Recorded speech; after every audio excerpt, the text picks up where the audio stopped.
Ngayong araw guys ay magpandaw na naman kami ng mga bubo. At syempre bago ang lahat guys ay hinanda muna namin yung mga gamit namin. At ayan na nga ay hila-hila na nga ni Tunoy yung lagayan namin ng isda.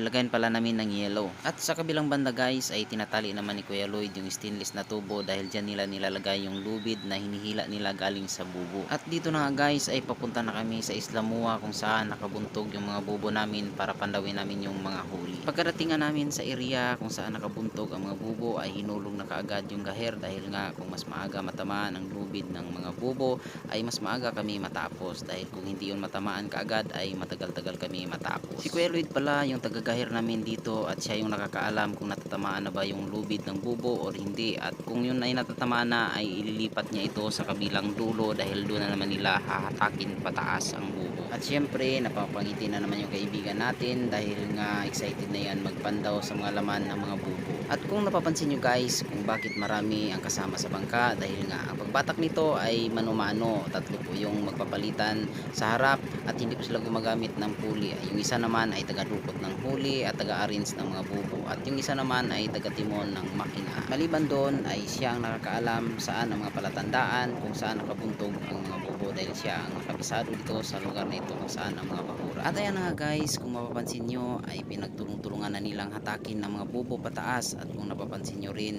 kung bakit marami ang naghatak, dahil nga may kabigatan po yung gahir nila na bakal ay umabot po yun ng 20 kilos. At ayan na po ang bakal na sinasabi ko na umabot ng 20 kilos, at kung inaangat na po nila iyan ay medyo gumagaan-gaan na po ang paghila nila sa mga bubo. Pag naangat na po nila ay kukunin nila yung lubid ng bubo at puputulin po nila iyon at lalagyan po nila ng bandira yung kabilang dulo, at samantalang yung kabilang dulo ay hihilain na po nila paangat. At excited na nga lahat guys dahil nga ang usapan, ang unang isda na mahuli sa bubo ay ang kanilang sasabawan, at tingnan natin kung ano ang isda ang mahuli natin.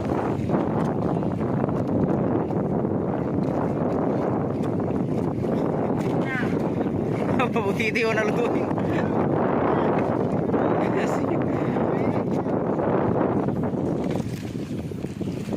Unang batak butiti, sisigangin. At yun na nga guys ang pinakaunang huli namin, kaso nga lang ang sabi nila magtiis na lang daw sila ng asin kaysa yun ang sasabawin nila. At ito naman yung pangalawang bubo na inangat, kaso nga lang pagdating sa taas ay wala pa ring kalaman-laman. At ito naman hinila na naman nila yung pangatlo, kaso nga ganun din ang nangyari, ay wala pa ring kalaman-laman, kaya nga nalungkot na ang mga boys. At ito naman yung pang-apat na bubo na hinila namin, may laman na sana kaso nga lang isang piraso maliit pa, kaya hila na naman kami ng panglimang bubo, at ito nga ang kasunod na laman. Ayun, lalaki. Ayan na.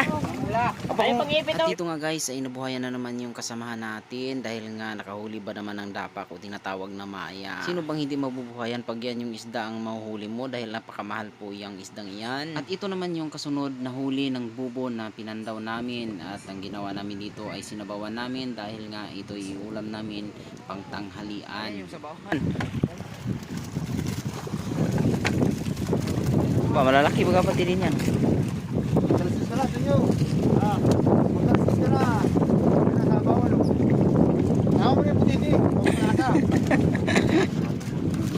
Sa unang 24 na bubo na pinapandaw namin ay ganito lang po ang huli namin na isda. Wala po kaming nahuli na dapak o tinatawag na lapu-lapu, kaya medyo malungkot po ang mga boys. Kaya pagkatapos namin nagpandaw ay binuntog na namin ulit ito, dahil nga meron pa kaming papandawin ulit na 24, kaya kumain muna kami bago namin hihilain ulit yung 24 na bubo. Ano, nanghihina sa ano? Unang batak. Pagkatapos nga namin kumain ay ito na nga hinuhulog na namin yung gaher para makuha na namin ulit yung isa pang 24. At syempre kondisyon na yung tagahatak natin dahil nga kakatapos lang kumain. At ito nga guys ay fast forward na tayo, at ito nga yung unang hatak namin, at yan yung unang huli namin sa bubo. At ito naman yung kasunod namin na hinatak. Panoorin nyo guys kung ano ang huli namin dito. Ay, napalot! Abay! Pati! Abay!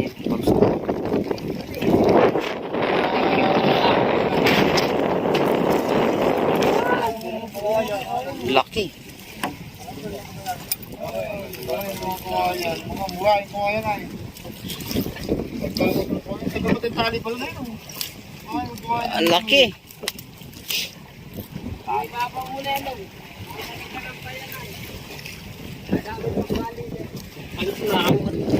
Palos, palos, los. Pakalin mo yung pangipit mo. Luwa o. Ba, yun o. Aba, laki. Kinain ba ka o? Niluwa. Puso. Yung ulo. Ha? Yung ulo ng stick. Wala nga yung stick ay. Laki. Ano yung stick? Ayun. Sa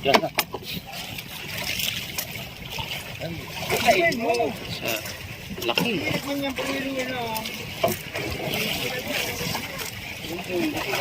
Original. At ito naman guys, yung kasunod na huli namin, 2 piraso lang yan guys, pero yung isa dyan guys ay may kalakihan. Kaso nga guys, paglapag ng bubo sa may kawayan guys, ay nabali po yung balagbag niya guys, kaya kailangan namin sa sunod magdala na naman kami ng kawayan para pampalit dyan. At yun nga guys, ang mga kasunod na bubo na hinatak natin, kaso nga lang maliliit pa rin ang huli. Hanggang sa dulo guys ay hindi kami nakahuli ng mga lapu-lapu, kaya medyo malungkot po yung mga buwis natin guys, dahil nga wala tayong nahuli na tinatawag na dapak o lapu-lapu. Talagang ganun ang buhay guys, kunti man ang huli natin ngayon, pero huwag tayong mawala ng pag-asa. Malay mo sa sunod na pandaw natin ay bigyan tayo na limpak-limpak na huli o biyaya sa ating may likha. At guys, hanggang dito na lang yung video na ginagawa natin guys, at abangan nyo ang kasunod na gagawin natin at yung kasunod namin na pagpandaw. At maraming salamat sa lahat ng mga nanood at shoutout po sa lahat.